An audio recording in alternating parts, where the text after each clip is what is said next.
There'd nearly been a fight. People were drinking wine like it was beer, and a man Sam didn't know had thumped the table and shouted that House of Cards was better than Breaking Bad and Mad Men put together. All the seasons. The man had knocked over a glass. A woman had thrown a fistload of peanuts at him, although most of them bounced off the table. She seemed to be defending Breaking Bad and Mad Men. Sam wasn't sure. He hadn't seen either. His wife, Emer, had been in the middle of it too, standing up for The Killing, the Danish version. Sam hadn't seen The Killing, and he hadn't a clue how Emer had managed it. They'd walked home, staggering a bit. "When did you watch The Killing?" "I didn't." "It seemed like you did." "Yeah, well, I didn't. But like everyone says, it's brilliant." He'd watched it since, seasons 1, 2 and 3, and it was brilliant. He'd watched The Bridge too, and Love Hate, and a good chunk of The Wire. They were all great. But he'd felt late getting to them. Too late and too slow. He knew that if the same people were to meet around the table now, they'd be getting worked up about a whole new bunch of box sets, or something new on Netflix, and he'd be lost again. He'd watched The Killing alone while Emer was at work.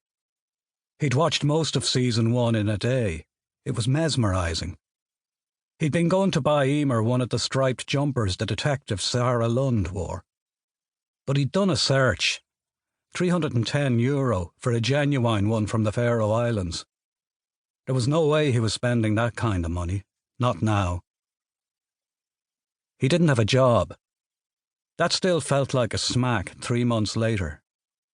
Just when they'd both begun to think they'd survived the worst of it, when they were starting to hear and believe the optimism on the radio.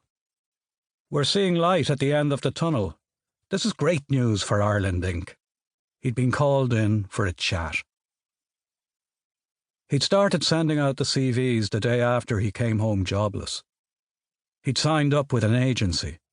He'd even ticked the box that let them know he was prepared to go to the UK, Australia, or Canada. It would be temporary. It could be exciting. He hadn't hesitated. But nothing. He was too slow, again.